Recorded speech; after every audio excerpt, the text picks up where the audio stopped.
reduce, reuse, recycle. A phrase echoed since the inception of plastic.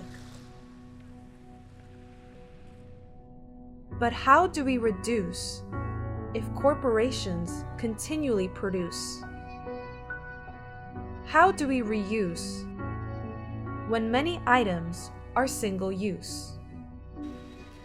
And is recycling the solution to our plastic waste crisis? The promise of a new day.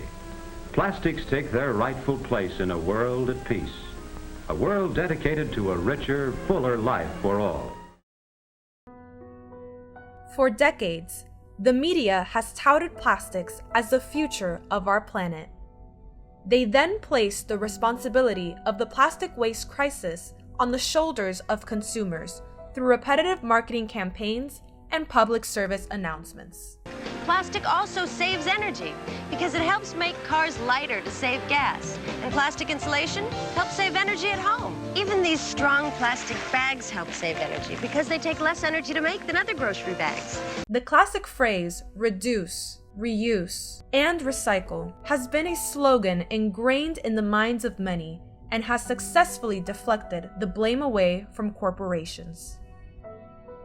According to the Florida Department of Environmental Protection, the Sunshine State produces more than 53 million tons of solid waste per year, almost exceeding the capacity of its current waste management systems.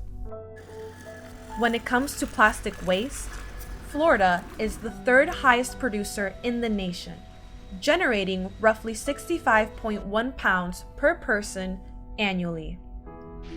Florida's ecosystem is threatened by plastic pollution, as it causes adverse effects to the environment, harming its wildlife and leaching toxic chemicals. Efforts to mitigate the plastic crisis in South Florida can be seen by organizations such as Miami Waterkeeper, a nonprofit focusing on rising sea levels, ecosystem protection, and pollution. In collaboration with the International Seakeepers Society, they held a cleanup event at Virginia Key Beach, an ecological treasure home to one of the state's largest mangrove wetlands. Sophia Bond is one of many people behind those cleanup efforts. What we do a lot is we do cleanups. And so in our cleanups, we see a lot of plastic waste. Every time we go, we'll see over 100-something pounds of plastic waste, no matter where we are, no matter what day. And no matter how many people are there too, we'll still get over 100 pounds of trash. The main thing that we see mostly are bottle caps. Every time it's usually like over 100-something pieces of bottle caps. There's also something called microplastics, and that is something that we're working more towards protecting and trying to solve. There's a lot of things that we can't control with microplastics because of the overproduction of plastics. It's a big issue. The event concludes by weighing the amount of marine debris collected and a celebration of everyone's accomplishments. We did collect 120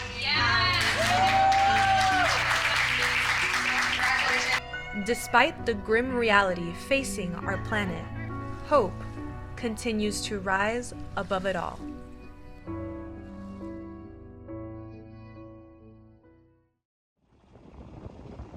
For many years, the most popular way to address the expanding issue of plastic waste goes back to recycling. Many plastics end up in recycling plants, like this one in South Florida. This pile right here is from commercial recycling. Shiraz Kashar is the Community Outreach Manager at WM in Pembroke Pines. This is where the entire recycling process starts, the tipping floor. Ladies and gentlemen, this is the big challenge in the recycling industry, that people put in garbage in the recycling. A mountain of trash, including non-recyclable plastics, intermingled together. So remember what I told you, ladies and gentlemen, that textiles are another thing for whatever reason people put in the recycling. carpet like this. You have luggage like this. Any materials that cannot be processed ends with pricey consequences. This is designed for cardboard. And the way this works is the cardboard is designed to glide over and everything small falls through. But the issue is, the challenge is, when people put plastic bags or straps or chains or anything wrappable like I explained earlier, then it gets jammed into the equipment. And when it gets jammed into the equipment, it's only a matter of time that it completely brings it down, and then we have an unscheduled shutdown, unfortunately. Lots of materials end up having to be manually sorted by employees. So they're taking out any paper, any plastic or aluminum or anything else that's non-paper. And everything that's falling is supposed to be only paper. But I know what you're thinking. What about this? What about that plastic? What about this? But in reality, as long as the plastic doesn't weigh more than 220 pounds, it's fine. The paper always has more weight than plastic does. Computers also contribute to the sorting process by recognizing the various types of plastics that pass through. The end result? A tightly compacted bale, tough as steel. When it comes to plastic, there's a misconception out there that just because it's plastic, you can put it in your recycling, in your household recycling program, and they'll recycle it. Well, unfortunately, it's very difficult to recycle all different types of plastics. For your single stream recycling program, the only plastics that are acceptable are typically number 1 plastics and number 2 plastics, which account for a lot of the different types of material or plastic material that you buy from the market, like plastic water bottles or detergent bottles or shampoo conditioner bottles. Unfortunately, people throw items like, for example, plastic patio chairs. People think that type of plastic can be recycled because it's plastic, but unfortunately that jams up our equipment.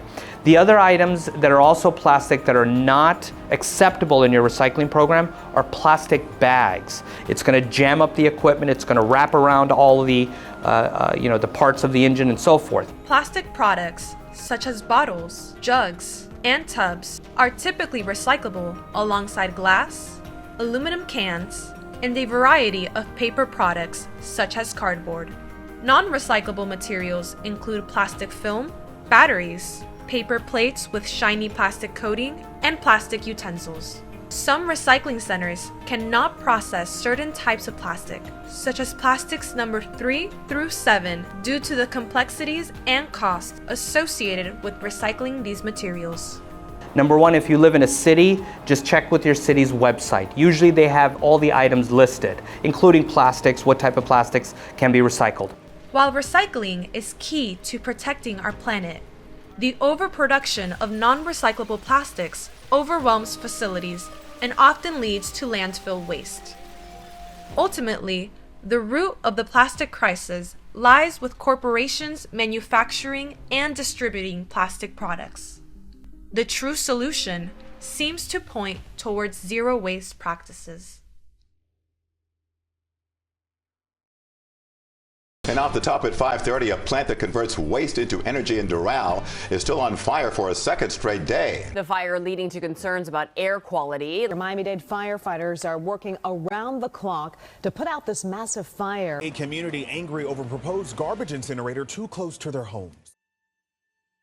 Last year, a massive fire broke out at the Covanta waste-to-energy plant in Doral, causing water and air contamination in the area. An electrical or mechanical incident started the fire, according to Miami-Dade Fire Rescue. Now, Miami-Dade County is considering 4 potential sites for a new waste-to-energy plant. The current Doral site, a filled quarry site in Medley, a site near West Okeechobee Road, and a former airfield in Opelika. People in various communities are worried about having an incinerator near their homes, advocating for more sustainable options instead, such as lowering the overall consumption of waste. Well, obviously, we're concerned for our residents. Our lives are at risk. Our community is at risk. Our water supply is at risk. Our property values are at risk. At a town hall meeting in September, emotions ran high as residents in the city of Miramar voiced their concerns regarding the proposed site in Opelika. arguing that it is too close to their city. One by one, they confronted their mayor. There's not one good study of an incinerator working out. It causes cancer, it causes respiratory abnormalities, and who shows up first with those abnormalities? The children. You still have a byproduct of ash that's going to be generated. That's going to end up in our landfills. That's going to seep into our groundwater. Miramar has threatened to sue Miami-Dade County if they plan to move forward with the site. Oh, we'll fight this all the way to the end. Roughly 70 miles away from the former Doral plant is the Solid Waste Authority of Palm Beach County, a governmental agency dedicated to managing materials discarded by its residents. It's home to two of its award-winning waste-to-energy facilities that combust 1.8 million tons of solid waste per year. So there are multiple issues with regards to the public's perception of waste energy. And one of those is waste energy is often referred to as incineration.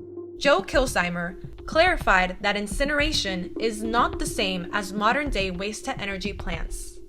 And so many people have a perception of incineration that their perception dates back to the 1980s, when incinerators weren't as efficient in terms of combustion and in terms of emissions control that they are now.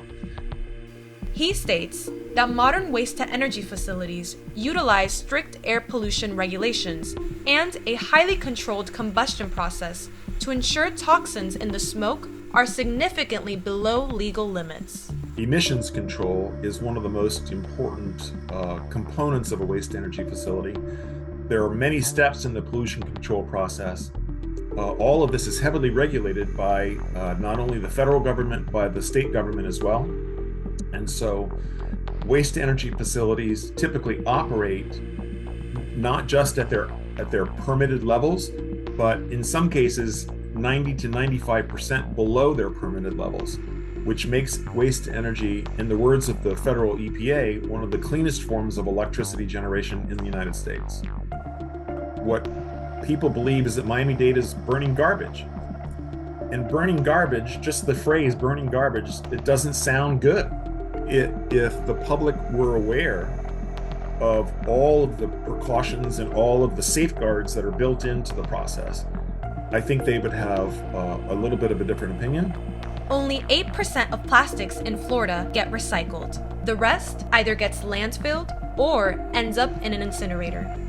I will state categorically that they would prefer not to burn plastic. Plastic burns hotter than regular garbage, and as a result, plastic makes the emissions control portion of the waste energy facility work harder than they would prefer it to. And the waste hierarchy, the very top of the pyramid is reduce, reuse, recycle, and then recover. And those are the 4 steps of the pyramid.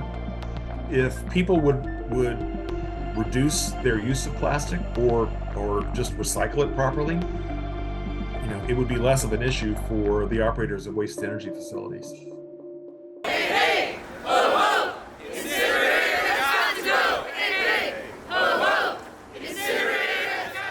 In November, various environmental organizations joined forces to protest the construction of a new incinerator.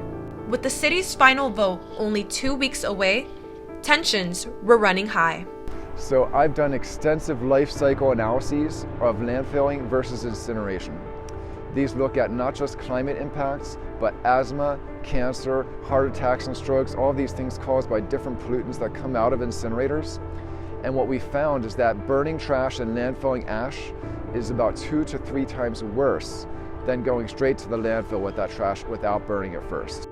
Although the EPA requires ash to be chemically treated and disposed of properly, many critics raise concerns about the potential toxicity and environmental impacts. I think that they have to think in the resident of Doral. The mayor said that we have to install a new incinerator, and she recommends Doral. That's unacceptable. I am resident of Doral for more than 20 years.